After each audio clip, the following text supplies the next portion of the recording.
They said he wore the mask because of a disfigurement. Some said it was vanity, others penance. But whatever the reason, no one had seen Lord Hawthorne's face in 10 years, not even his late wife. The letter came on a Thursday, sealed in black wax, the kind used for mourning. Marianne Huxley read it once, then again.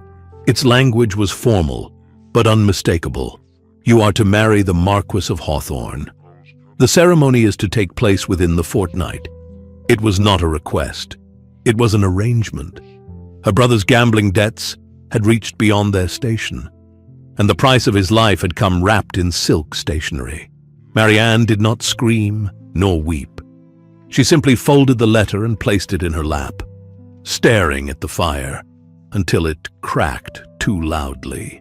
By the end of the week, she sat alone in a carriage winding its way through the woods of Blackmore Vale, the sky gray as tarnished pewter. Her only company was a nervous maid named Lillian, and the growing certainty that her life was no longer her own. Hawthorne Hall appeared suddenly, like a bruise in the landscape, its stone facade worn and unreadable. Not a single candle burned in its windows. The footman who greeted them was silent. The staff bowed but did not speak. And when Marianne was shown to her chambers, it was Lillian who whispered what none dared say aloud. They call him the Phantom, miss. They say he walks the halls after midnight, that he dines alone, that he speaks only to the housekeeper. Marianne said nothing. She merely looked out at the mist-laced trees and tried not to shiver. The wedding took place the next morning. No guests, no music, only the creaking of wood and the scent of lavender laid beneath her hem. He stood at the altar like a shadow, a tall figure in black, gloved hands, and the famed ivory mask that covered him from brow to jaw. The vicar's voice was a distant hum. She spoke her vows with measured clarity, her voice the only warmth in the room. He did not touch her hand. He did not kiss her cheek. He only bowed slightly, as though acknowledging a contract sealed, and left the chapel before she could rise from the altar. That night, she dined alone. A week passed. She heard his footsteps outside her door at night, slow even, never hesitating. Once, she thought he paused, as if listening. But when she opened the door, the hallway was empty. Another time, she found a book on her writing desk, poems by Tennyson, her favorite. The binding was worn, and a dry violet had been pressed into the last page. She hadn't told anyone about the poem she loved. She hadn't mentioned it since her mother died. She held the book to her chest, but said nothing. On the 10th evening, she descended the western stair and found him in the gallery. He stood before a portrait of a woman, fair, soft-featured, young. His mask was the same, his gloved hands folded behind his back. When he heard her steps, he did not startle. "That was my sister," he said, voice smooth but distant. "She died in winter. Too kind for this world." Marianne remained near the doorway. Was it recent? 8 years. I still hear her laughter on cold mornings. She nodded, unsure what else to say. "I should not have married you," he added. "Then why did you?" He turned halfway, the firelight brushing against the side of his mask. "Because I owed your brother mercy. And you were the only thing he had worth saving." Marianne's breath caught. Before she could speak, he bowed and vanished through a hidden door in the wall. The next day, it rained. The kind of cold rain that silenced even the birds. Lillian had taken ill, and Marianne wandered the library alone. She did not hear him enter until he spoke. "Do you find the books adequate?" She turned slowly. He stood by the fireplace, distant as ever. "They're wonderful," she said, "though many pages are annotated. In your hand?" He nodded. "You study poetry and medicine and astronomy," she said, walking toward him. "But you live like a ghost." He didn't answer, only looked toward the rain-laced window. "Did something happen to your face?" she asked, gently. "Or to your heart?" He moved then, closer than before, not touching, but near enough She could see the tension in his throat. "Both," he said. She did not press. Instead, she stepped beside him, shoulder to shoulder, and for a full minute they listened to the rain. That night, her door opened. She did not stir, but in the moonlight, she saw his shadow cross the room. He placed something on her nightstand, a locket, her mother's, the one she'd lost on the journey here. He stood there, mask gleaming faintly for a long moment. Then he turned and left, saying only, "Good night, Marianne." And for the first time since she arrived, she felt something bloom in the hollowness of her chest. Not love, not yet, but something brave enough to stay. Marianne woke with the locket still curled in her palm. The silver had grown warm against her skin, as if it had slept beside her too. The candle had long since burned down, but she could still see where his shadow had stood, where he had looked at her and said her name. A name he had not used until that moment, a name that had never sounded softer. She rose slowly, eyes sweeping toward the door. It was closed now, but the air felt different, as though someone had left behind a thought that refused to leave. She clutched the locket tighter, already wondering when she might hear his voice again. At breakfast, she did what she had not dared before. She asked if Lord Hawthorne might be joining her. The butler's brow creased, not rudely, but with something like surprise. "His lordship does not take meals in company," he said. "Not even with his wife?" she asked. He hesitated, then offered a tight nod of apology. "Especially not." She took her tea in the conservatory, where the windows glowed with frost, and the silence pressed like velvet. She ate little, but lingered long, waiting for a step that did not come, a shadow that did not pass. She told herself she was only observing, but her heart knew better. It had already begun to reach. By afternoon, she wandered toward the western corridor again, drawn by something she could not name. The gallery was empty, save for the hush of old portraits and pale light striping the floor. But someone had been there. A book had been moved. A candle had been burned halfway down, and on the edge of the velvet chaise, a single glove, black, creased at the fingers, had been left behind. Marianne looked at it for a long moment before picking it up. It was still warm. She turned, heart quickening, and found the hallway empty behind her. And yet, she felt watched. Not ominously, but almost tenderly, as though someone had stepped into the light just long enough to be seen, then slipped away again.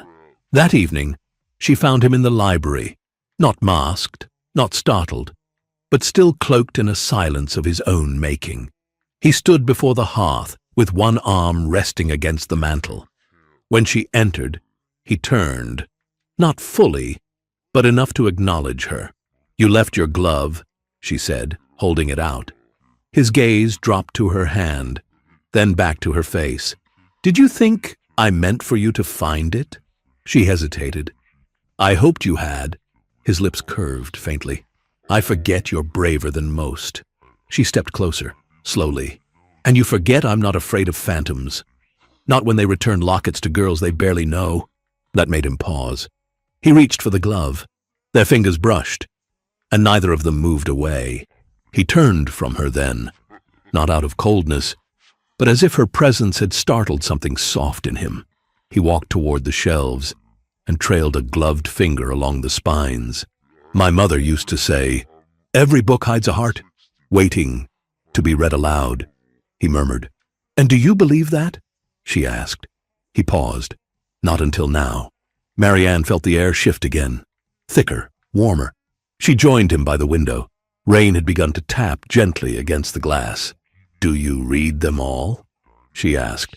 "Even the ones that ache?" He nodded once. "Especially those." Her breath caught at that. Because wasn't she just such a book? Dog-eared by sorrow. Annotated in ink only grief could write. And somehow, he kept reading. Later that night, a knock came at her door. Not the silence of his footsteps. This was deliberate. She opened it, candle in hand. He stood there, mask in one hand, the other still gloved. "Come walk with me," he said. No explanation, no apology, just a quiet invitation. She stepped into the corridor beside him. They moved without destination, each hallway more shadowed than the last. "Do you ever tire of silence?" she asked. "Only when it means nothing," he said. "With you, it means everything." Her heart stuttered. They paused by a stained glass window where moonlight fractured into pale blues and purples. He looked at her, not her face, not her dress, but her. "I've been alone a long time," he said, "and I'm afraid I don't know how to be anything else." She didn't speak. She simply reached up, brushing a loose curl from her temple, a gesture so simple it made him exhale, as if something heavy had lifted. "You've never asked about the fire," he said. "I thought you'd tell me when it no longer hurt," she replied. He turned to her then, fully. No mask, no curtain of avoidance. And in his eyes was the story, the sorrow, the shadow of a man who had nearly let himself disappear. "I didn't expect you to be kind," he whispered. "Nor did I expect you to stay." Marianne's throat tightened. "And yet, here I am." He stepped closer. No sudden movement, just a hand, rising slowly to rest over hers. It was the first time he had touched her without necessity. "You make me feel seen," he said. She shook her head gently. "You make yourself seen. I only refuse to look away." Then, softly, without announcement, he leaned forward. Their lips met with a hush of two silences, finally speaking. It was not dramatic. It was not grand. It was honest, and that made it beautiful. When he pulled back, he lingered, forehead brushing hers, his hand still on hers as if he feared she might vanish. But she didn't. She stayed, and in that staying, something in him began to breathe again. They stood in the dim corridor until the candle burned low, neither speaking, neither needing to. What had been fear had become stillness. What had been avoidance had become peace. What had been two people broken now held the shape of something almost whole. But outside the corridor, beyond the hush of candlelight and quiet breath, the rain struck harder against the glass. It reminded her that night would end, that morning would come, and in the daylight, feelings could tremble beneath the weight of reason. She wondered if kindness would still look the same when the world returned to its sharpness. He had let her in, but how deep, and for how long? She wanted to believe the moment would hold, but deep down she knew. Something still waited to be tested. Not everything survived the light. Morning came too soon. The sky had turned from bruised indigo to washed-out gray, and the corridor outside her door was quiet. Too quiet. No footsteps, no echo of his retreat. The candle that had lit their kiss was gone, and in its place, only the memory of warmth lingered against her palm. Marianne dressed slowly, as though each layer might shield her from the weight of expectation. She thought he might appear at breakfast, but when she entered the conservatory it was set for one. One plate, one cup, one silence pressing down harder than the rain ever had. She sat, untouched toast on porcelain, and wondered if intimacy had frightened him more than solitude ever had. The staff were courteous but guarded, as if sensing the air had changed, but unsure which way the wind would blow. Even Lillian avoided her gaze, though she smiled too much, as though trying to say, "You're the mistress now." But Marianne did not feel like a mistress. She felt like a question still waiting for its answer. Mid-morning passed in a haze of pacing and half-read pages. She wandered the halls they had walked together. Every corner seemed to echo with him. The place where he'd spoken of silence. The window where moonlight had softened his eyes. The place where he had said, "I make him feel seen." And yet, he was nowhere to be found. It wasn't until just before dusk that a folded note appeared beneath her door. No seal, no name, but she knew the hand. She unfolded it with trembling fingers, eyes scanning the slanted ink. Meet me where the ivy climbs beyond the chapel wall, if you still wish to. Her heart kicked against her ribs. There was no signature, no assurance, but there was hope. She wrapped herself in her shawl and went without hesitation. The path was slick with rain, the stones dark as ink. She reached the old chapel, breath quick, the ivy catching on her sleeve. And there, half in shadow, half in light, stood the man she had kissed and never truly known. He wore no mask, not tonight, not with her. His hair was damp, his expression unreadable. For a moment, they simply stared. Then quietly, he spoke. "I'm not sure what I'm doing." She stepped forward. "Neither am I." His voice dropped lower. "I've spent years hiding in silence, and now I fear I have no language left for this." She reached for his hand, bare now, chilled from the air. "Then let's write something new." He looked at her, as if the weight of those words had stunned him, as if they were permission he hadn't dared ask for. And then, slowly, like something ancient unfolding, he pulled her into his arms and let his forehead rest against hers. They stood like that for a long time, as though the silence between them had taken root. Then he stepped back just enough to see her face. "I don't know what comes next," he admitted, "but I know I don't want to walk it alone." She smiled, through the damp, through the doubt. "You won't." He took her hand again, as if to seal the words. "Will you choose me again, Marianne? Not because of what we survived, but for who I am now." She nodded slowly. "I choose you, and I'll keep choosing you, as long as you keep showing up without the mask." And he let out the kind of breath that sounded like it had waited a lifetime. And then, without ceremony, without fear, he kissed her again, not out of surprise, but reverence, a sealing of something already formed. That night, they did not dine apart. They walked the halls not as strangers, but as something close to whole. And when morning came again, it did not steal anything away. It brought light to what had begun in shadow. Because some love does not vanish in daylight. It stays, it endures, it unmasks us and calls us home. If you believe love can break a heart of steel, comment "steel" below. She thought she had found safety, a gentle man, a quiet marriage, a life without fear. She told herself she loved him, even if her heart felt empty. But sometimes the men we think will protect us are the ones who break us. And sometimes the man we fear the most is the one who will love us deeper than anyone else. But Evelyn Bellin's love story was never hers to choose. Her father, Victor Bellin, was drowning in debts he could not repay, and when the banks turned their backs, he struck a bargain with New York's most feared syndicate. The price was not money, it was his only daughter. She would marry Adrian Morello, the coldest member of the Morello dynasty, the eldest son of the city's most dangerous family. Her fate was sealed before she even reached the altar. Evelyn Bellin sat in her sun-drenched bedroom, a book untouched in her hands. The engagement ring on her finger felt heavy. It was a simple diamond, nothing like the extravagant jewels of the socialites in the newspapers.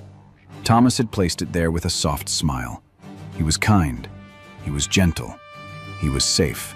She watched him from her window now, standing in the garden below. He was talking to a gardener, his shoulders relaxed. He was everything her father was not. Thomas was calm, he was predictable. She loved him because he was not a storm. Her life had been a series of violent gusts of her father's desperate schemes and hushed arguments with angry men. Thomas was a safe harbor. She repeated the words to herself like a prayer. "I love him. I love Thomas." Her heart, however, remained a still, quiet lake. It was not a violent, passionate love. It was the love of a shipwreck survivor for the small island they washed ashore on. It was a love born of need and exhaustion. She told herself that was enough. She told herself that was what love really was. A quiet life, a gentle hand. No more fear. She clung to this idea, a fragile shield against the world outside her window. 3 months earlier, her father, Victor Bellin, had walked through the doors of the Morello family's private club. The air was thick with the scent of cigars and expensive whiskey. Victor's hands shook as he was led to a back room where Giovanni Morello sat, a cigar held between 2 fingers. He did not look up. "Giovanni?" Victor began, his voice barely a whisper. "I have nowhere else to go." Giovanni Morello finally looked at him. His eyes were like polished stones, hard and unreadable. He had been a close friend of Victor's father. That had been decades ago. "You chose the hard way, Victor," Giovanni said, his voice a low rumble. "I told you not to dabble with those fools. I told you where the true money was. You wanted to be a legitimate man. Now, look where it brought you." Victor's face crumpled. "The banks, they're calling in the notes. Everything is gone. The house, the business, everything. They'll take it all. I can't." He trailed off, unable to say the words. Giovanni took a long drag from his cigar. "I know a man who can help you, a friend of mine. He will wipe your slate clean." Victor's eyes widened with a flicker of hope. "Anything. I'll pay anything." Giovanni shook his head. "The price is not money, Victor. My friend wants a wife for his son. He wants a certain kind of girl. From a good, respectable family. One who has not been tainted by the kind of life we lead." He paused, his gaze fixed on Victor. "He wants your daughter. He wants Evelyn." Victor's face went white. "My daughter? I can't. She's to be married to another." Giovanni leaned forward. "You have a choice. Your reputation, your life, or your daughter. But you'll be a very poor man, a very dead man, if you don't accept this deal." He watched as Victor's shoulders slumped. The light went out of his eyes. "Evelyn, she's my everything," Victor whispered, but the words were a hollow plea. The wedding morning was a blur of silk and lace. Evelyn stood before the mirror in her wedding gown, a magnificent white dress with intricate beading. Her reflection was a stranger. She looked beautiful. She did not feel it. "Are you all right, my dear?"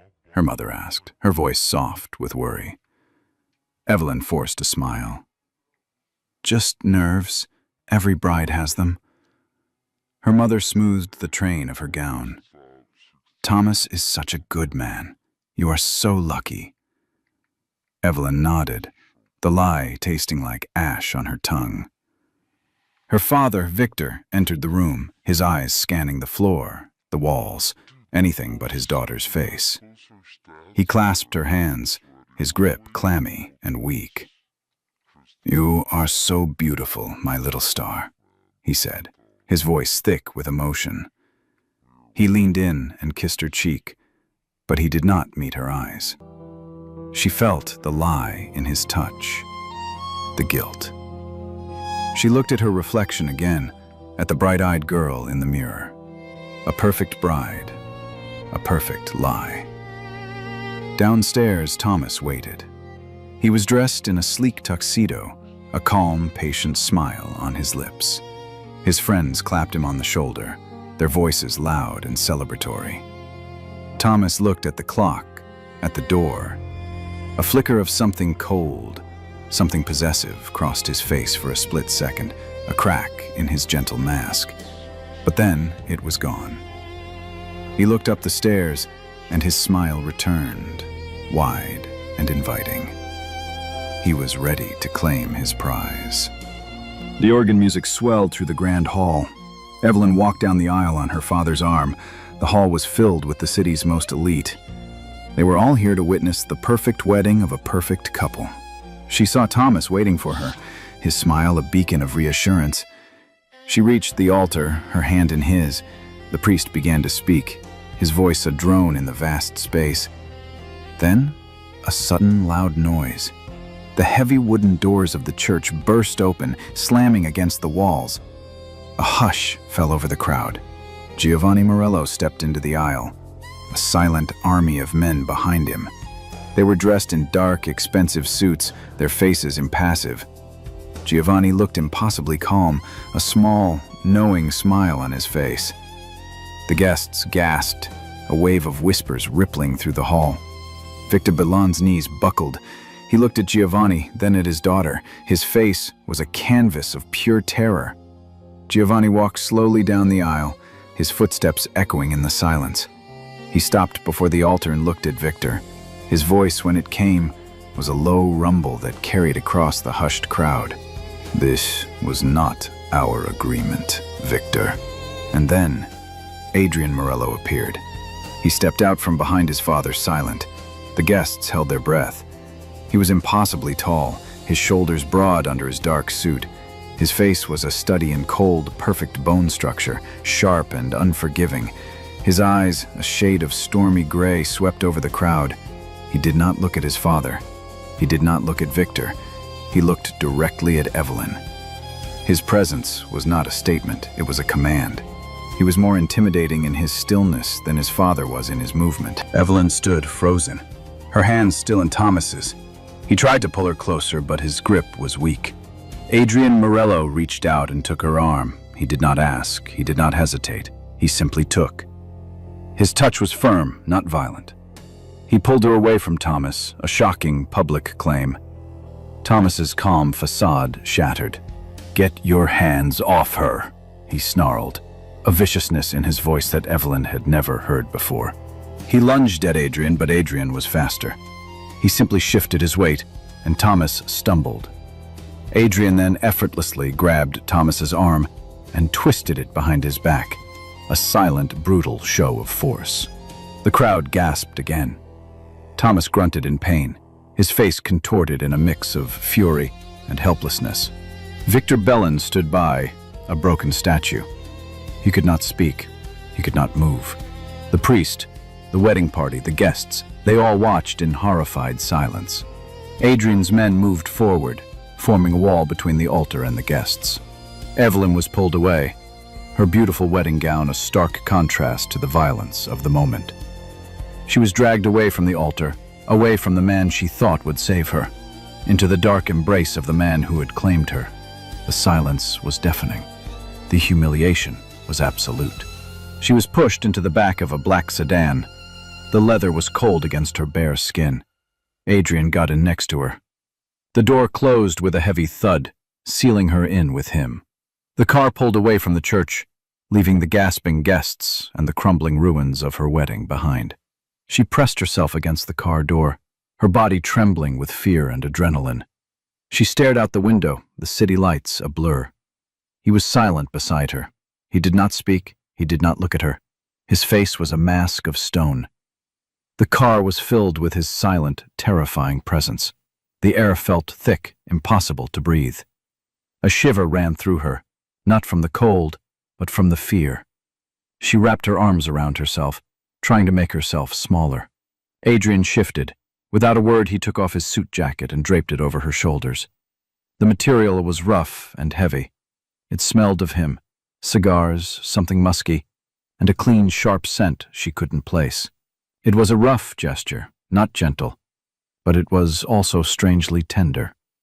A small human gesture in the midst of a terrifying nightmare. She did not thank him, she was too afraid to speak.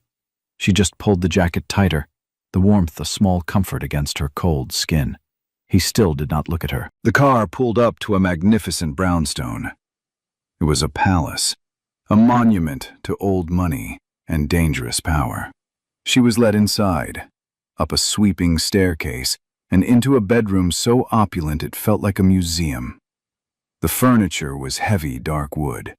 The curtains were a deep velvet. It was a grand room, the kind of room a king might sleep in. But it was not a room for a woman. It was masculine, filled with the deep, musky scent of a man. It was his room. He had brought her to his room. He walked to a corner of the room where several large, elegant boxes were stacked. They were tied with thick ribbons, "These were sent recently," he said, his voice a low rumble. He did not look at her. "I hope they fit." The words were simple, and yet they made her heart plummet. I hope they fit. It was not romantic. It was not a gesture of kindness. It was a statement of control. She realized he had planned for her. He had expected to bring a woman here. He had her new clothes ready for her. He hadn't just stolen her. He had already prepared her place in his world. A small, silent woman appeared in the doorway. She was a maid, her gray hair pulled into a tight bun. Adrian gestured toward the woman. "She will help you. We will eat in a few hours." He did not wait for a response. He turned and left, closing the heavy door behind him. She was alone, with a silent maid, with his room. She stared at the boxes, at the ribbons, and felt a profound sense of confusion. The maid began to light a fire in the hearth. The crackling sound was the only noise in the oppressive silence. Evelyn remained standing in the middle of the room, still in her wedding gown, the delicate lace a cruel joke. The afternoon light began to fade through the tall windows. She watched as the golden light turned to a pale blue, then a deep violet. It was the longest afternoon of her life. Her mind was a whirlwind of questions and fear. What would happen tonight? Would he claim her? Would he be cruel? Why this room? Why had he already planned for her? She walked to the window and looked out. The gates were still standing tall and unmoving. There was no escape. A soft knock came at the door. Evelyn's heart jumped. It was the maid again, her expression still impassive. She motioned for Evelyn to follow. Without a word, the maid led her through the dark, silent hallways. They did not pass a single person. They walked past dozens of closed doors until they reached a smaller dining room. It was not the grand formal hall she had imagined. This was a private space. Adrian was already there, a glass of dark liquid in his hand, a look of quiet command on his face. The dinner was brief, conducted in almost complete silence. Evelyn could not swallow a bite. The food was impossibly rich, but her stomach was a knot of pure dread. Adrian did not eat. He watched her. His gaze dropped to her untouched plate, his jaw tightening. He set his fork down on the table, the clatter echoing in the silent room. Evelyn flinched. His eyes were cold, sharp, and absolute. "Eat your food," he said, his voice low and hard. "You need your strength." The words were not a request. They were an order. Evelyn's hand trembled as she picked up her fork. She brought a small piece of meat to her mouth. She barely chewed. It felt like paper. The meal was a forced performance, a demonstration of his ownership. When the silent meal was over, the maid led her back to the large empty bedroom. She felt no safer here than at the table. The sky outside the windows turned completely black. The room was dark except for the last embers of the fire. And then the door opened. She stiffened. It was Adrian. He walked in without a word. He did not look at her. He unbuttoned his shirt, leaving it on, and then he lay down on the bed, fully clothed. The bed was enormous, and he lay on the far side, his body a dark, unmoving shadow against the blankets. He did not look at her. He did not touch her. She stared at him, confused. This was not what she had expected. This was not how a man claimed his prize. This was not the brute she had imagined. The silence stretched between them like a thin wire. He was still. He was a statue of a man, watching the shadows on the wall. The tension in the room was thick, suffocating. He was not touching her, but she felt his presence everywhere. Finally, her voice came out, a small, weak whisper in the cavernous room. What kind of man are you?" His body remained still, but in the darkness, his eyes opened. She could feel his gaze on her, sharp and intense. He was watching her. The question hung in the air, unanswered. and in the silence her fear was replaced by a new, more dangerous feeling, a terrible curiosity about the man who had stolen her life. The silence in the room after Adrian left was heavy, suffocating. Evelyn stood for a long moment, the ache in her arm a constant reminder of his touch. Her mind raced, a tangled mess of anger and confusion. She had been ripped from her life, her wedding destroyed, all for a reason she didn't understand. The house felt like a cage. The man who had taken her was a